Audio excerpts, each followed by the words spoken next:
Ukraine को F-16 fighter jet मिलने के आसार बढ़ गए हैं।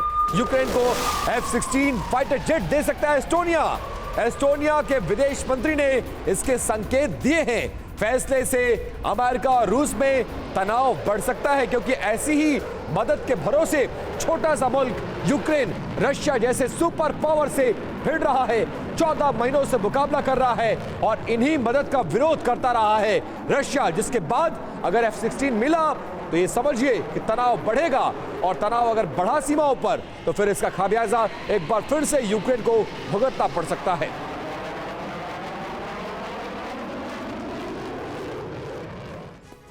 तो देखिए, यूक्रेन को F-16 मिलने वाले हैं, कितना घातक साबित हो सकता है यह कदम। आइए इस खबर की बाकी डिटेल देख लेते हैं और समझते हैं कि एस्टोनिया के F-16 देने से क्या कुछ बदलने जा रहा है। यह जंग क्या वाकई बहुत भीषण रूप नहीं ले लेगी, यह बड़ा सवाल है। यूक्रेन को F-16 देने की तैयारी में है एस्टोनिया। अमेरिका से F-16 खरीदकर यूक्रेन को दिया जा सकता है। एस्टोनिया के विदेश मंत्री ने कहा है कि इसमें कोई दिक्कत नहीं है। खास बात क्या है? खास बात यह कि अब तक पोलैंड, स्लोवाकिया ने ही फाइटर जेट देने का फैसला किया है। एस्टोनिया तीसरा देश हो सकता है जो यूक्रेन को फाइटर जेट्स देगा। रूस ने यूक्रेन को F-16 देने पर गंभीर नतीजे भुगतने की धमकी दी है, लेकिन कोई भी मुल्क मानने को तैयार नजर नहीं आ रहा है। ऐसा लग रहा है कि जानबूझकर इस जंग को और ज्यादा इग्नाइट करने की कोशिश हो रही है। हमारे साथ तमाम खास मेहमान इस वक्त मौजूद हैं। मेजर जनरल एसपी सिंह साहब हमारे साथ मौजूद हैं। ग्रुप कैप्टन DK पांडे साहब एविएशन एक्सपर्ट हैं, वो हमारे साथ मौजूद हैं। कमांडर राजीव सरदाना हमारे साथ जुड़ चुके हैं। इसके अलावा रविंदर सचदेव साहब भी हमें ज्वाइन कर चुके हैं, इंटरनेशनल अफेयर्स के एक्सपर्ट हैं। सबसे पहले सिन्हा जी, मैं आपसे जानना चाहूंगा, ये जो नजरिया नजर आ रहा है इन तमाम मुल्कों का, पहले पोलैंड, स्लोवाकिया और अब एस्टोनिया, F-16 से भी अगर लेस कर दिया जाएगा यूक्रेन को, तो इसका अंजाम तो बहुत भीषण हो सकता है। इसके अंजाम बहुत दूरगामी और बहुत भयंकर होने वाले हैं। देखिए, मैं जो मतलब 12-13 महीने से युद्ध को देख रहा हूँ जी, जो फाइटर जेट एयर पावर के रूप में उसका बहुत लिमिटेड इस्तेमाल किया गया है, जो भी कारण हो, चाहे रूस का कारण हो या यूक्रेन का हो। पहली बात तो F-16 यदि सप्लाई करेगा तो इसका मतलब है कि रूस को भी अपना फाइटर जेट इस्तेमाल करना पड़ेगा। इसका मतलब है कि जो एयर डिफेंस सिस्टम है उसका इस्तेमाल होगा, तो फाइटर जेट और ज़्यादा मात्रा में होगा, तो फाइटर जेट कैजुअल्टी होंगे। तो ये तो अग्नि का प्रज्वलित रूप हम देख रहे हैं। लोग एक तरफ तो जेलेंस्की और रूस चाहते हैं कि शांति हो, यूनाइटेड नेशन चाहता है शांति हो, लोग कहते हैं नेगोशिएटिंग टेबल पे आओ, और अग्नि में आप घी डालते जा रहे हो, घी डालते जा रहे हो। और इंपॉर्टेंट सिन्हा सर ये है कि अमेरिका से खरीद के देने वाला है, कि मतलब ऐसा नहीं कि हमारे पास रखी हुई चीज है, एक्स्ट्रा है, हम आपको दे रहे हैं, हम आपके लिए स्पेशली परचेस करेंगे, आपको सौंपेंगे ताकि ये युद्ध और एस्केलेट हो जाए। वॉर फ्रंट पर जाते दिखे हैं यूक्रेनी सैन्य साजो सामान। वॉर जोन में फ्रंट पर दिखा यूक्रेनी आर्मर्ड व्हीकल का एक बड़ा काफिला। कनाडा से मिली आर्मर्ड व्हीकल भी इस काफिले में शामिल है। तो देखिए, जहां रूस ये बताने की कोशिश कर रहा है कि यूक्रेन के पास अब कुछ नहीं बचा है, ये तस्वीरें चौंकाने वाली हैं कि यूक्रेन तो फिर से साजो सामान के साथ, हथियारों के साथ फिर से यूक्रेन लैस हो रहा है। रविंदर सचदेवा सर, जिस F-16 की बात हो रही थी, अमेरिका से कई बार जेलेंस्की ने कहा, लेकिन बाइडेन ने कहा कि अभी हम इस पर विचार करेंगे। ये एस्टोनिया से तो वाया एस्टोनिया क्यों? अमेरिका खुद ने क्यों नहीं दे रहा है? तो डेफिनेटली यस, पर उससे पहले आप एक पैटर्न देखेंगे। जिन्होंने फाइटर जेट्स दिए अभी पोलैंड, स्लोवाकिया और अब एस्टोनिया कह रहा है, ये तीनों देश ईस्टर्न यूरोप, नेटो का ईस्टर्न फ्लैंक है। नेटो के अंदर भी अलग थोड़े से व्यूज हैं। ईस्टर्न नेशन जो बॉर्डर करते हैं रशिया को, या वॉर्सो पैक्ट में थे या एस्टोनिया जैसे उसी का भाग थे, ये लोग ज्यादा एग्रेसिव हैं। ये कह रहा है पुतिन को रोकना है, मरो या मारो का हाल है इनके हिसाब से। तभी पोलैंड दे रहा है, स्लोवाकिया दे रहा है और अब एस्टोनिया अनाउंस कर रहा है। लेकिन बाल्टिक देश इस स्थिति में हैं कि वो यूक्रेन की मदद कर सके, उनके रशिया के निशाने पर वो तो खुद पहले से हैं। क्या ना उनको तो कोई वरी नहीं है, वो तो नेटो के अम्ब्रेला में है। चाहे उनके पास 0 सोल्जर हो, 0 टैंक हो, रशिया का अगर एक भी बुलेट आगे गिरा एस्टोनिया में, पूरा का पूरा नेटो देशों को टेक्निकली और आएगा उसके सपोर्ट में। तो एस्टोनिया जब अपनी पूरी आर्मी को जीरो कर दे, सारे टैंक्स दे दे पोलैंड को। बिल्कुल विस्फोटक खबर है, नेटो एयरबेस के पास पहुंच गया है रशियन जेट। जी हां, रशियन Su-27 बाल्टिक में नेटो एयर स्पेस के पास पहुंच गया है। रूसी जेट के खिलाफ तुरंत हरकत में आए नेटो के एयरक्राफ्ट। ये बड़ी खबर इस वक्त सामने आ रही है।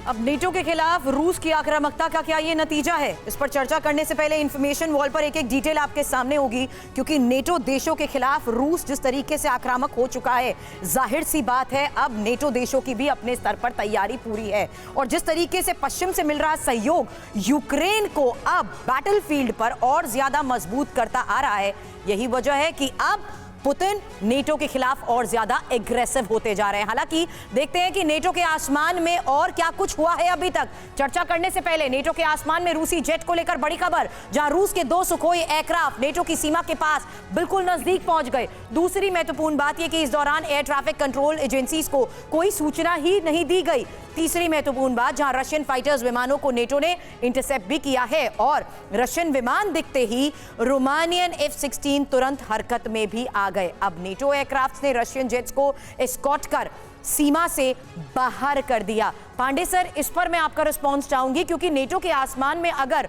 रूसी जेट्स को इंटरसेप्ट किया जाता है, क्या ये वाकई नेटो देशों की तैयारी का नतीजा है कि अब रशिया पूरी तरीके से एग्रेसिव हो चुका है और ये कहना गलत नहीं होगा कि ये सब कुछ और इग्नाइट होने के आसार हैं? देखिए, अभी हमने देखा था बैलून, चाइना का बैलून प्रकरण, उसके बाद किस प्रकार से ऑयल गिराया गया ड्रोन पर अमेरिका के रशियन टैंक्स ने, और अब ये जो है आगे बढ़ गए हैं। मुख्यता क्या है, देखिए दोनों जहाज एक्टिव हुए लेकिन कोई भी हताहत नहीं हुआ, कोई भी डैमेज नहीं हुआ, यानी कि पोस्टिंग की जा रही है। तो ये जो एयर डिफेंस एक्टिवेशन है इन एयर जो एक्टिवेशन है वो मात्र पोस्टिंग है कि हम तैयार हैं। हालांकि दोनों तरफ से तैयारियां पूरी हैं, तो साल भर से ऊपर इस युद्ध को हो चुका है। तो क्या इसकी संभावना बढ़ती नहीं जा रही है कि आने वाले वक्त में दोनों तरफ से एयर पावर का जोरदार तरीके से इस्तेमाल होगा? एयर पावर दोनों के पास है, लेकिन अब तक इस्तेमाल क्यों नहीं हुआ, ये बहुत बड़ा जानने के लिए बहुत जरूरी है जानना, क्योंकि नहीं चाहते नाटो कि सीधा उनका जो है युद्ध रशिया से हो। अभी वो यूक्रेन के माध्यम से अपना शक्ति प्रदर्शन कर रहे हैं और जो उनको संदेश देना है रशिया को दिया जा रहा है। तो उनको किसी प्रकार की जरूरत नहीं है, बिना क्षति के अपना व्यापार भी कर रहे हैं और रशिया को एक मैसेज भी दे रहे हैं। राइट। तो ये एक बड़ा रीजन हो सकता है। वहीं देखिए, इस बीच एक और अहम खबर है, यूक्रेनी ठिकाने पर रूस ने बड़ा हमला किया है। रूसी सेना ने जबरदस्त फायरिंग की। रूसी हमले में यूक्रेन को भारी नुकसान की खबर सामने आ रही है। जंग के मैदान से यह ताजा वीडियो आपके सामने।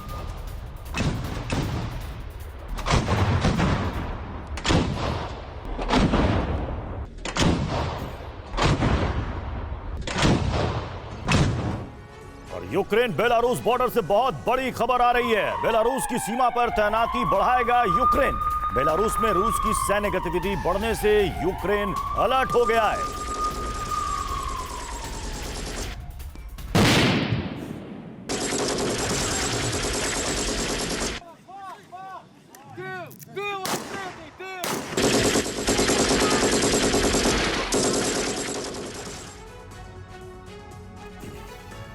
और आइए देखते हैं कि बेलारूस के बॉर्डर पर यूक्रेन की ओर से और क्या कुछ चल रहा है। कुछ डिटेल्स आपको बताते हैं। बेलारूस बॉर्डर पर यूक्रेन सुपर एक्टिव हो गया है। यूक्रेन ने बेलारूस बॉर्डर पर सैन्य तैनाती बढ़ाने का फैसला कर लिया है। यूक्रेन ने इसके लिए जरूरी इंफ्रास्ट्रक्चर का निर्माण भी वहां पर शुरू कर दिया है। यूक्रेनी सेना दिन रात एंटी टैंक माइनफील्ड के निर्माण में जुट गई है। रूस से खतरा है, इसलिए देखिए रूस ने बेलारूस के अंदर अपनी सैन्य की तैनाती को बढ़ाने का फैसला किया है। रूस बेलारूस में न्यूक्लियर हथियारों को भी तैनाती कर रहा है। मतलब बेलारूस वाला फैक्टर जो है वो बहुत ज्यादा इंपॉर्टेंट है और इसको समझ भी रहा है यूक्रेन। शायद इसीलिए एक तरफ जहां रशिया वहां पर अपनी तैनाती बढ़ा रहा है, वहीं दूसरी तरफ यूक्रेन भी अपनी तैनाती और अपनी तैयारियों को दिखाने की कोशिश कर रहा है। सरदारा सर, बेलारूस एक इंपॉर्टेंट फैक्टर, पड़ोसी मुल्क दोनों का, और बेलारूस के जरिए रशिया इस युद्ध को जीतने का सपना देख रहा है, लेकिन यूक्रेन सजग है और शायद इसीलिए ये तैयारियां हैं। देखिए, यूक्रेन और बेलारूस बिल्कुल ही आपस में एक साथ एकजुट के खड़े हुए हैं स्पेशल ऑपरेशन 1 साल से पहले से। तो आज की डेट में जब पूरा नेटो इकट्ठा हो गया है और रशिया के ऊपर यूक्रेन के थ्रू प्रभाव डालने की कोशिश कर रहा है, वहाँ बेलारूस भी रशिया के साथ बिल्कुल तन के खड़ा हुआ है। और मुझे लगता नहीं है कि इसमें रशिया और बेलारूस में की जो गठबंधन है उससे नेटो वो लोग नेटो पे भारी पड़ेंगे जरूर। आप कह रहे हैं कि नेटो उन पर भारी पड़ेंगे, लेकिन इसे भी समझना जरूरी है कि यूरोप में कैसे कई देशों के बॉर्डर पर गंभीर टेंशन है। ये समझने की भी जरूरत है यहां पर कि यूरोप के जो कई सारे देश हैं, और जो बार बार कहा जा रहा है कि ये जंग सिर्फ रूस और यूक्रेन के बीच में नहीं चल रही है, बल्कि इससे अफेक्टेड कई सारे देश भी होंगे। अब यूरोपीय यूनियन है, इसमें अमेरिका है, इसमें नाटो है, कई सारे मुल्क इसमें शामिल हैं, और कहीं ना कहीं सब पर इसका कुछ ना कुछ इफेक्ट तो हो ही रहा है। आपको 5 टेंशन वाले बॉर्डर मैप के जरिए आपको दिखाते हैं और समझाने की हम कोशिश करते हैं। ये देखिए, इसमें कुछ पॉइंट्स है, वो भी आप समझिए। बेलारूस बॉर्डर से समूचे उत्तरी यूक्रेन बॉर्डर पर खतरा है। अब ये देखिए, ये है यूक्रेन का उत्तरी हिस्सा, और बेलारूस कहां है? ठीक उत्तरी हिस्से के ऊपर। अब ये देखिए, बेलारूस बॉर्डर से समूचे उत्तरी यूक्रेन को खतरा, ये आपने समझ लिया। रशियन बॉर्डर से पूर्वी यूक्रेन बॉर्डर पर पहले से ही खतरा है। अब ये देखिए, यहां पर रशियन बॉर्डर से ये यूक्रेन का ये पूर्वी हिस्सा, ये आप समझ रहे हैं कि पहले से ही डेंजर जोन में है। इसके अलावा दूसरे पॉइंट पर हम आते हैं, रूस के कैलिनग्राद से पोलैंड को खतरा है। अब देखिए, कैलिनग्राद को समझिए कि वो कहां है, इस मैप में समझिए, बेलारूस के ठीक ऊपर है, और इसे कहा जाता है कि तनाव का ये असली पॉइंट है। ये रूस का इलाका है, इसे समझिए, छोटा सा है बट ये रूस का इलाका है। अब कैलिनग्राद के अलावा ये बेलारूस बॉर्डर से भी पोलैंड को खतरा। पोलैंड कहां है? अब ये समझिए, ये देखिए, ये भी सटा हुआ है ठीक बेलारूस के बगल से। अब बेलारूस ये वो जगह है जिसका इस्तेमाल कर पुतिन ये चाहते हैं कि वो यूक्रेन को बर्बाद कर दें। लिथुआनिया को कैलिनिनग्राद और बेलारूस दोनों सीमाओं पर खतरा है। अब उसे भी आप ये देखिए, इस मैप के जरिए आप समझिए। तो ये चारों तरफ कहीं ना कहीं हर बॉर्डर पर एक टेंशन तो जरूर बना हुआ है। तो ये 5 पॉइंट हैं जिसके जरिए आपको हम समझाने की हमने कोशिश की कि कैसे ये सारे इलाके कहीं ना कहीं टेंशन की एक बहुत बड़ी वजह है, और यूक्रेन कैसे चारों तरफ से घिरा हुआ है। एसपी सिन्हा, ऐसी स्थिति में इसे क्या कहेंगे? ये चक्रव्यूह है या कौन सा व्यू है? देखिए, मैं ये समझता हूं कि जब आप एडिशनल फ्रंट खोलते हैं तो कोई भी जो आपका अपोनेंट है वो स्वाभाविक रूप से कमजोर पड़ता है। आप यदि जिस मैप को आपने दिखाया, तो पहले यूक्रेन का मेन फ्रंट जो था वो रशियन फ्रंट था। अब बेलारूस फ्रंट खुलेगा तो बेलारूस का जो ज्योग्राफिकल स्प्रेड है, आप देखिए कि 60% भौगोलिक क्षेत्र जो है वो बेलारूस का, देखिए, यूक्रेन का नॉर्दर्न पोर्शन को टच करता है। सो तो नॉर्दर्न जो सेक्टर है यूक्रेन का, बेलारूस यदि एक्टिव होता है तो उसका नॉर्दर्न मतलब नॉर्थ पूरा डिस्टर्ब हो जाए। बेलारूस तो सर एक्टिव है ही, हमराही बनकर साथ चल रहा है रूस। नहीं, एक्टिव है, लेकिन यूक्रेन जो देख रहा है, परसीव कर रहा है कि उसका खतरा बढ़ रहा है, और वो अपना डिप्लॉयमेंट अपने आप को ज्यादा सुरक्षित करने के लिए डिप्लॉय कर रहा है, क्योंकि उसका खतरा नजर आ रहा है कि एडिशनल फ्रंट खुलेगा। अभी न्यूक्लियर स्ट्रेंथ मिसाइल से ये सब डिप्लॉय किया है रूस ने बेलारूस में। आप सही कह रहे हैं सर, लेकिन पांडे सर, मैं चाहूंगी आप इस पर ज्वाइन करें। रशिया कह रहा है ऐसा कोई अनोखा काम तो नहीं कर रहा अगर वो बेलारूस में न्यूक्लियर वेपन्स की तैनाती कर रहा है। अमेरिका ने तो बहुत जगह अपने न्यूक्लियर वेपन्स को तैनात कर रखा है। आज के इस हालात में वाया बेलारूस जिस तरीके से ये थ्रेट बढ़ रहा है, क्या यूक्रेन उस लिहाज से अगर तैयारी करे तो क्या उसके लिए वो संभव हो पाएगा अमेरिका की बदौलत उस लेवल तक रूस का और बेलारूस में की गई तैनाती का मुकाबला करना? देखिए, थोड़ा सा विषम समीकरण बन गया है, क्योंकि जो तनाव बढ़ा हुआ है यूक्रेन और रशिया के बीच में, और अमेरिका और नाटो कंट्रीज जिस प्रकार से सहायता कर रहे हैं यूक्रेन की, उस प्रेशर को कम करने के लिए ज़रूरी है कि हमें ये पोस्टिंग हम करें, संदेश दें नाटो कंट्रीज़ को कि हम अपने दूसरे हिस्से पे भी तैयारी कर रहे हैं, वहाँ हम न्यूक्लियर आर्म्स कर रहे हैं। मैं शुरू से कहता रहा हूँ कि न्यूक्लियर आर्म नहीं यूज़ किए जाएंगे किसी भी हालत में, क्योंकि दोनों देश जानते हैं कि अगर हम ऐसा करते हैं तो क्या उसके क्या मायने होंगे। लेकिन पोस्टरिंग जरूर है, हम ये कर रहे हैं, हम बताना चाहते हैं कि हाँ हम कर रहे हैं, लेकिन हम इस्तेमाल भी कर सकते हैं मतलब दुनिया को दिखाने की कोशिश, लेकिन इसके प्रॉस एंड कॉन्स दोनों ये समझते हैं कि अगर ऐसा हुआ तो फिर दुनिया पर इसका क्या इफेक्ट पड़ेगा। और देखिए, इस बीच ज़ेलेंस्की ने बहुत बड़ा बयान दिया है, यूक्रेन के बिना पूरे यूरोप की सुरक्षा संभव ही नहीं है। ये कह रहे हैं यूक्रेन के बिना नाटो यूरोप को बचा नहीं पाएगा। क्या इतना इंपॉर्टेंट फैक्टर है? ये अपने आप में बड़ा सवाल है। बिल्कुल ये बड़ा सवाल है और आइए अब देखते हैं कि नाटो और यूरोप को लेकर ज़ेलेंस्की की सोच क्या है। ज़ेलेंस्की ने इसे लेकर और क्या कुछ कहा है, इसकी एक एक डिटेल ये रही अब आपके सामने। यूक्रेन से ही नाटो सुरक्षित, ये सबसे बड़ी बात है। ज़ेलेंस्की का ये सबसे बड़ा दावा है यूरोप को लेकर। यूक्रेन का नाटो में शामिल होना बेहद जरूरी है, ये कह दिया है ज़ेलेंस्की ने। यूक्रेन के अलायंस में होने पर ही पूरा यूरोप सुरक्षित रह सकता है। यूक्रेन ने फास्ट ट्रैक एंट्री के लिए अप्लाई किया है। रूस के हमले के बाद नाटो में एंट्री चाहता है यूक्रेन। अभी तक यूक्रेन की नाटो में एंट्री पर फैसला नहीं लिया गया है। ये अपने आप में बहुत बड़ा सवाल है सिन्हा साहब। ये अपने आप में बड़ा रोचक तथ्य भी है कि जिस नाटो के भरोसे यूक्रेन लड़ाई लड़ रहा है रूस जैसे मजबूत मुल्क के साथ, वही नाटो फिलहाल यूक्रेन को अपना सदस्य बनाने के लिए राजी नजर नहीं आ रहा है। इसके लिए ज़ेलेंस्की बहुत कोशिश कर रहे हैं। उधर से कहा भी जाता है कि ठीक है, आपने जंग जीत ली अगर, तो उसी वक्त हम आपको शामिल कर लेंगे नाटो में, लेकिन अभी नहीं। क्यों? समीर, 3-4 बिंदु है। पहले तो यह सच है कि यूक्रेन एक बफर है नाटो के लिए रूस के परिप्रेक्ष्य में। दूसरा, ये अपना इंपॉर्टेंस दिखा रहे हैं मिस्टर ज़ेलेंस्की नाटो को और अमेरिका को। यदि तुम सुरक्षित होना चाहते हो तो मुझे सुरक्षित करो और मुझे नाटो की सदस्यता दो। लेकिन मुझे नहीं लगता है कि अमेरिका या नाटो फिजिकली वॉर में इन्वॉल्व होना चाहते हैं।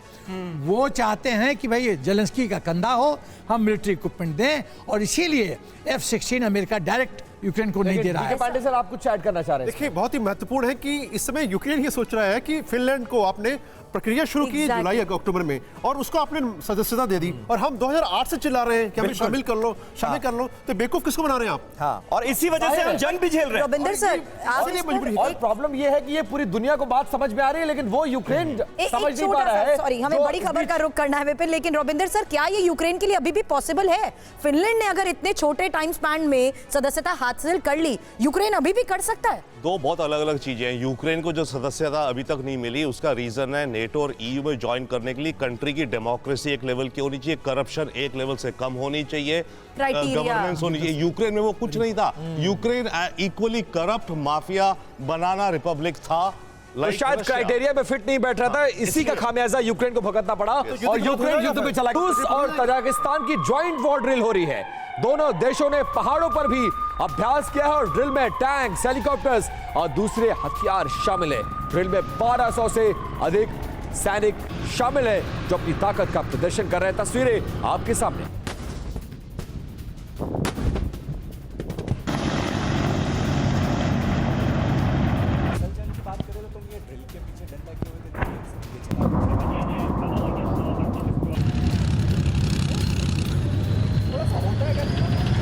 मैनेज कर लो।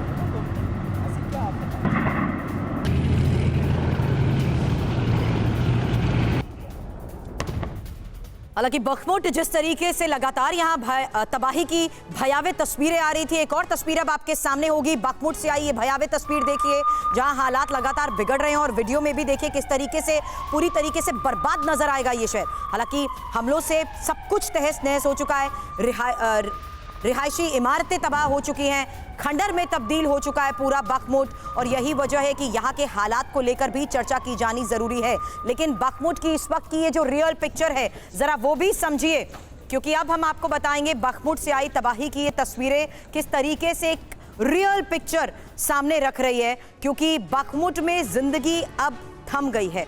युद्ध नहीं थमा है, लेकिन जिंदगियां यहां थम चुकी हैं। बखमुट शहर पूरी तरीके से तबाह हो चुका है, बर्बाद हो चुका है। 15,000 यूक्रेनी सैनिक हालांकि यहां पर अभी भी हैं, और वागनर का जिस तरीके से कंट्रोल और दबदबा यहां पर बढ़ चुका है, उसके तहत यह साफ हो चुका है कि बखमुट में सब कुछ खत्म हो चुका है। 8 महीने की जंग में हजारों सैनिकों के मारे जाने का दावा, दोनों को यहां पर भारी नुकसान हुआ है, रूस को भी और यूक्रेन को भी। लेकिन महत्वपूर्ण यह है, बखमुट में रूस का अभी भी पलड़ा भारी नजर आ रहा है।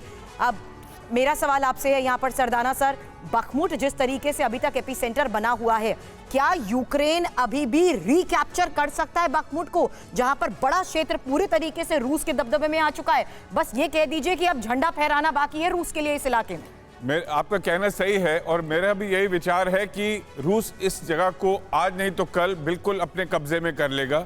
क्योंकि वो जिस जहाँ गया है, अगर तो वहाँ स्ट्रैटेजिक रिट्रीट ना हो, वो शहर को पक्का जरूर ही ले लेता है। और आज यहाँ इतने समय तक रह गए हैं, अटके हुए हैं, लेकिन ज़्यादा समय तक मुझे नहीं लगता कि यूक्रेन यहाँ पर बाखमुत को बचा पाएगा। तो चलिए एक और बड़ी खबर का रुख जल्दी से कर लेते हैं। पूरे बाखमुत पर कब्जे की कोशिश में है रूस। यूक्रेनी सेना ने कहा है कि रूस पहले से अधिक आक्रामक हुआ है। 8 महीने से जारी जंग खत्म करना चाहता है रूस इस इलाके में।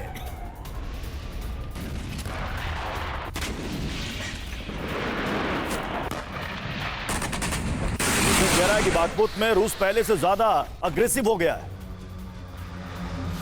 क्योंकि रूस को ऐसा लग रहा है कि ये इलाका अभी तक पूरी तरीके से उसके कब्जे में नहीं आया है। डीके पांडे सर, शायद यही एक टीज भी है और यूक्रेन भी ये बताने की कोशिश कर रहा है कि देखिए, मान तो कम से कम रहा है यूक्रेन भी कि इस इलाके में उसकी पकड़ ढीली है। देखिए, बहुत ही महत्वपूर्ण है कि बाखमुत के लिए इतना ज्यादा मारामारी उहापोह क्यों हो रहा है, क्योंकि ये जो ईस्टर्न फ्रंट है, डोनबास का पूरा इलाका जो है रशिया ने कब्जा कर रखा है और ये प्रवेश द्वार है ईस्टर्न यूक्रेन का। अगर इस हिस्से पर कब्जा हो जाता है तो यूक्रेन की पकड़ लगभग समाप्त हो जाएगी। तो ऐसी सामरिक दृष्टि से जो महत्वपूर्ण इलाके को छोड़ना यूक्रेन के लिए सहज नहीं है। तो पूरा अंतिम प्रयास तक चाहता है कि वो करता लड़ता रहे, ताकि ये नहीं उसके मन में मलाल रहे कि मैंने कोशिश नहीं की। तो निश्चित रूप से ये हिस्सा तो रशिया का हो ही चुका है, केवल मात्र औपचारिकताएं बची हैं। ये कहना सही है क्या कि बाखमुत अगर ढह गया तो कीव को ढहने में ज्यादा वक्त नहीं लगेगा? नहीं, ये थोड़ा सा मेरे ख्याल से बहुत जल्दीबाजी होगी कहना, क्योंकि बहुत बड़ा पोर्शन है सेंट्रल और वेस्टर्न यूक्रेन का, जिसको कब्जा करना इतना आसान नहीं होगा। सेना सर कुछ ऐड करना चाह रहे थे, उसके बाद एक बड़ी खबर आ रही है, उसको लेंगे। मैं ये करना चाहता हूं, जब यूक्रेन ने काउंटर अटैक किया था बाखमुत एरिया में, वो सफल इसलिए हुआ था क्योंकि उसने बहुत चालाकी से फेंट दिखाया था। फेंट मतलब डाइवर्सिटी टैक्टिक्स, कि हम साउथ में कंसंट्रेट करने जा रहे हैं, और शुरू में उसके ट्रुप्स मूवमेंट भी दिखाया कि वो साउथ में आ रहा है, लेकिन साउथ में आया नहीं। साउथ फेंट अटैक था, मेन अटैक उसने कंसंट्रेट किया बाखमुत एरिया में, इसीलिए उसको सफलता मिली। लेकिन इस बार जो आपका प्रश्न था कि बाखमुत रिकैप्चर कर पाएगा यूक्रेन, तो मेरा उत्तर है आसान नहीं है, बहुत मुश्किल है। क्यों? अब रूस वो फेंट के चक्कर में नहीं आएगा। और दूसरी चीज, जिन इलाकों को खोया है वहां आज भी काबिज पूरी तरह से यूक्रेन नहीं हो पाया है। Correct. ऐसे में अगर वो 4 रीजन जो गंवा चुका है, ये बाखमुत को भी कैसे हासिल करेगा, ये बड़ी खबर। और यूक्रेनी सेना से जुड़ी एक दूसरी बड़ी खबर आ रही है। यूक्रेनी सैनिकों के पास गोला बारूद की भारी कमी हो गई है, काफी कमजोर पड़ती हो रही आ रही है यूक्रेनी आर्टिलरी, जो कि अटैक कर पाने में अब सक्षम नहीं है सभी। बिल्कुल, और ये बड़ी खबर है। यूक्रेन के राष्ट्रपति ज़ेलेंस्की इससे पहले भी कई बार ये डिमांड कर चुके हैं वेस्टर्न कंट्रीज से कि हमें ज्यादा से ज्यादा हथियार चाहिए। ये जंग लंबी खिंचने के पूरे आसार हैं और हमने देखा है पिछले कई महीनों में जंग के दौरान ऐसे कई मकाम आए जब यूक्रेन को गोला बारूद की, जबरदस्त हथियारों की, खतरनाक हथियारों की भारी कमी महसूस हुई। और एक बार फिर ऐसी ही खबरें हमारे सामने। गोला बारूद की कमी से यूक्रेनी आर्टिलरी अटैक आज की तारीख में कमजोर पड़ रहा है, यह बड़ी बात निकलकर सामने आ रही है। और अगर ऐसा चलता रहा, यह सिलसिला जारी रहा, तो निश्चित तौर पर बहुत मुश्किल में पड़ जाएंगे ज़ेलेंस्की। पूर्वी यूक्रेन में 59th ब्रिगेड रोजाना 20 से 30 शेल से ज्यादा का इस्तेमाल करती रही है। हालात ये हो गए हैं कि 59th ब्रिगेड अब एक दिन में 1-2 शेल ही दाग पा रही है, और यह स्थिति अगर जारी रही तो फिर यूक्रेन पर हार का खतरा मंडराएगा। कुछ पश्चिमी देशों के पास सोवियत जमाने के काफी शेल्स अभी भी मौजूद हैं। हमने देखा इस जंग में कैसे पुराने सोवियत संघ के जमाने के हथियारों का इस्तेमाल हो रहा है, लेकिन ये यूरोपीय देश रूस से समझौते की वजह से यूक्रेन को शेल नहीं दे पा रहे हैं। अभी भी ये स्थिति बरकरार है।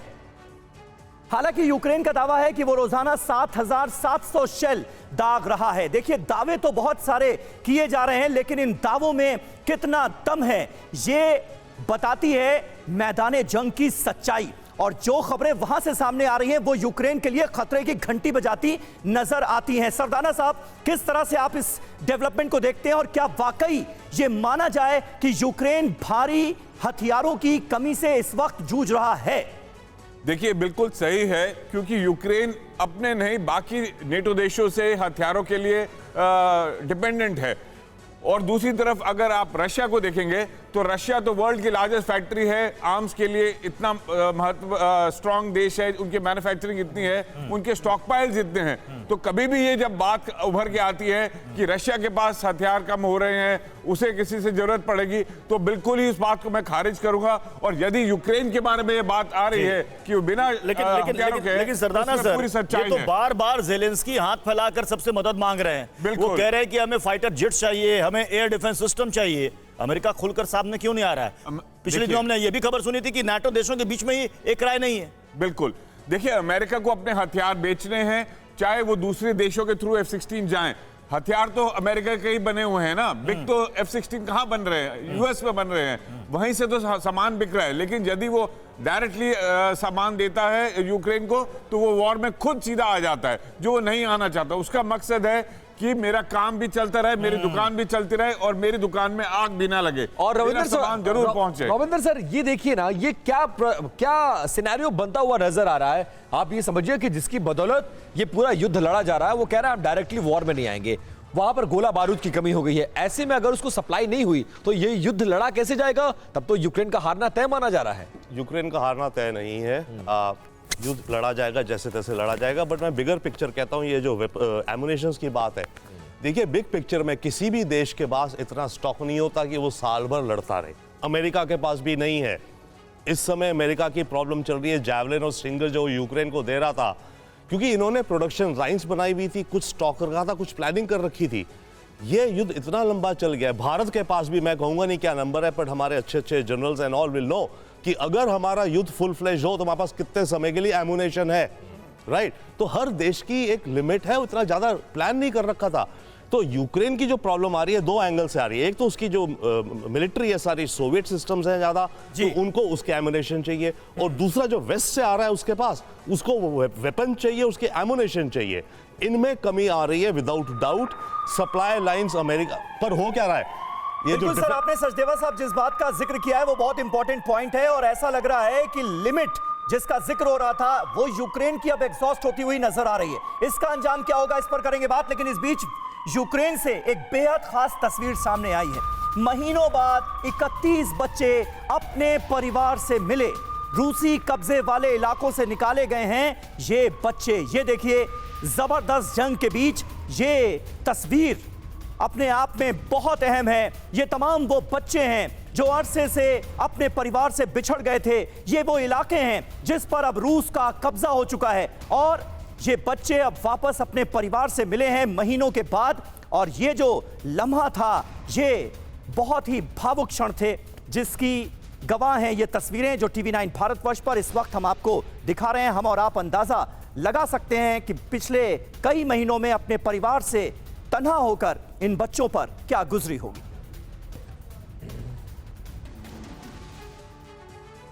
और अब आइए वॉर के बीच यूक्रेनी बच्चों से जुड़े कुछ खास फैक्ट्स पर नजर डालते हैं। जंग के बीच लौटी मासूमों की खुशियां। यूक्रेन के 31 बच्चे वॉर जोन से सुरक्षित निकाले गए हैं। ये बच्चे रूसी कब्जे वाले इलाके में रहने को कई महीनों से मजबूर थे। रूसी कब्जे वाले क्रीमिया से भी ये बच्चे लाए गए हैं। कीव का दावा है कि यूक्रेन के करीब 19,500 बच्चे आज की तारीख में रूस के कब्जे में हैं। रूस बच्चों को लेकर यूक्रेन के इस दावे को फिलहाल गलत बता रहा है, लेकिन अब 31 बच्चों की वापसी से रूस के दावे पर सवाल उठ रहे हैं। यूक्रेन के कई परिवारों ने बच्चों को खुद भी सुरक्षित जगहों पर भेज दिया है, क्योंकि हालात बहुत ज्यादा चिंताजनक हैं। Sir, DK Pandey sir, rule, एक जंग में भी एक रूल होता है और कुछ जगहों को छोड़ना होता है, लेकिन वो पॉइंट्स यहां पर फुलफिल नहीं किए जा रहे हैं। रशिया कह रहा है कि हमारे पास नहीं है, यूक्रेन कह रहा है हमारे पास है, लेकिन ये बच्चे जो वापस आए ये गवाही देते हैं कि कुछ तो दाल में काला है। देखिए, बहुत ही महत्वपूर्ण है कि मानवीय जो तत्व हैं, एलिमेंट्स हैं, उनका सम्मान किया जाए। लेकिन साथ में हम भी जानते हैं कि युद्ध में सभी सीमाएं तोड़ दी जाती हैं, जैसे एक परंपरा रही है कि एक हद तक वो उनको माना जाता है, उसके बाद तोड़ दिया जाता है। लेकिन बच्चों को रखना और उनको वापस करना साथ में एक संदेश भी देता है कि जैसे बुचा हत्याकांड का जिक्र बहुत हुआ, मैसेकर का बहुत चर्चा हुई। अब रशिया बताना चाहता है कि हमने मानवीय स्तर पर भी सोचते हैं और ये बच्चों को लौटा रहे हैं ताकि इनका जो है जीवन आगे सुचारू रूप से चल सके। महत्वपूर्ण ये है कि क्या अब ऐसे मानवीय और दृश्य हमें देखने को मिलेंगे कि नहीं मिलेंगे, इसका प्रयास होना चाहिए और सभी देशों को मिलकर प्रयास करना चाहिए कि जिन बच्चे हैं वहां से सुरक्षित बाहर अभी निकलें। ये जो खबर आई 31 बच्चे वहां से निकाले गए हैं, कुछ दिनों पहले खबर आई थी रूस पर आरोप ये लगा था कि बच्चों की किडनैपिंग कर रहा है रूस। देखिए बिल्कुल ही बेबुनियाद और साइकोलॉजिकल वॉरफेयर की तरीके से ये अफवाहें फैलाई जा रही है। रूस एक बड़ा देश है, रिस्पॉन्सिबल देश है और वो एक अपने ऑपरेशन के लिए अपनी मिलिट्री से काम करा रहा है जो वो इंतजाम जिसके वो चाहता है।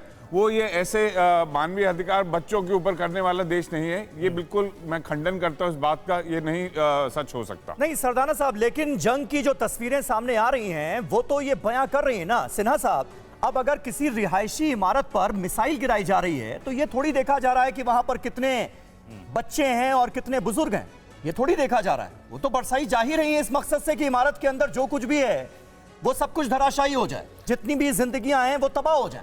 समीर, दो बातें। पहली बात, जब आप कोई वेपन प्लेटफॉर्म इस्तेमाल करते हो अपोनेंट के स्ट्रक्चर पे, फिजिकल एंटिटी पे, तो वो वॉर में इसको रोका नहीं जा सकता, पहली बात।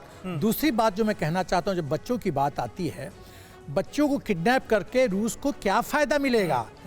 रूस इतना बेवकूफ तो नहीं, हर एक वॉर में हर एक चीज करते फायदा के ये तो अजीब सा लगता भी है। ये अजीब सा लगता करेगा बच्चे। हाँ, क्या क्या फायदा मिलेगा रूस को? उल्टे एचआर इश्यू होगा।